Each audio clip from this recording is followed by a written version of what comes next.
Well, hey there, Whitney here. Today I wanted to talk about zucchini, or a lot of people refer to it as summer squash, and specifically pruning them up to, there's a couple of different reasons why you would prune. I'm going to show you here. You can see behind me, this bed has just gone absolutely crazy, and I love it. One of my favorite things is watering this and listening to the sound of the water hitting the leaves. But we are having a couple issues with getting some of those squash pollinated because it is so thick. There are 4 plants in this bed and they're kind of like layering and choking each other out. So today I am going to talk about pruning them and why you should and the benefits, really.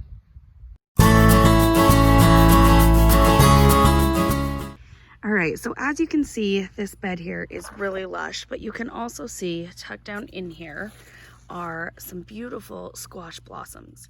Now these ones here on the outer edges of the bed are getting pollinated just fine. But if you look here, this poor guy in the back corner, I've had a lot of female blossoms. So that's the ones with the immature fruit on them, and then the blossom that don't get pollinated, and then they just the blossoms close and they shrivel up and die. And you can see this is really thick in here. These plants don't need all of this foliage in order to produce. You'll notice some of them are starting to just get a little aged. We have had a little bit of pressure with squash bugs, but pruning these back is going to help in a number of ways. So obviously, the reason I'm doing it mostly is to get more access to the squash blossoms for the pollinators.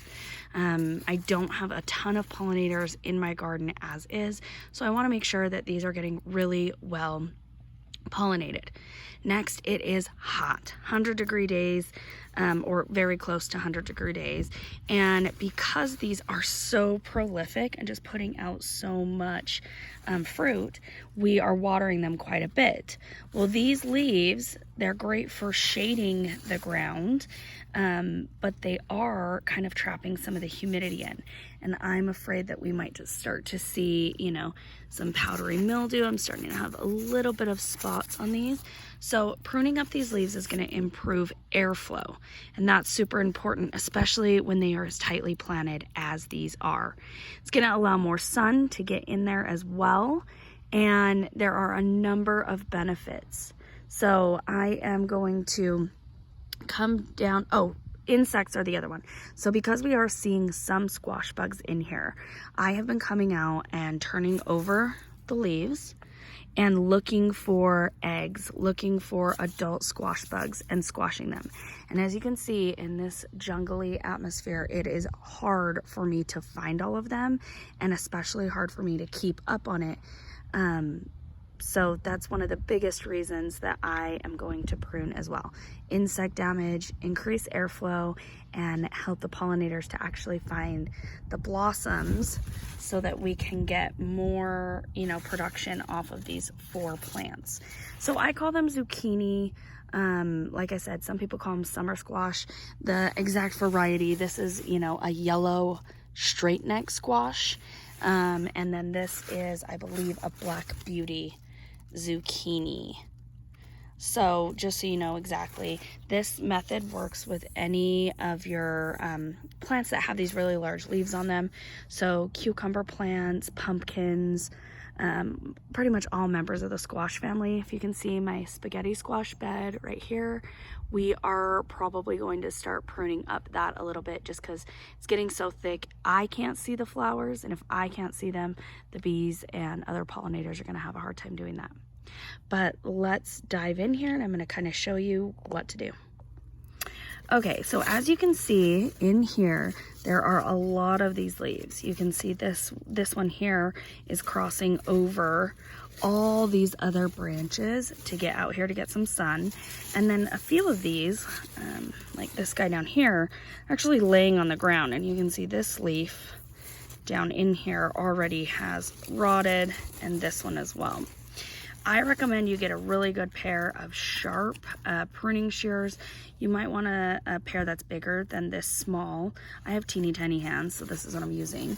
But you just want to come in here and locate the branches or, you know, the leaves that you are going to cut, and then make a good sharp cut, okay?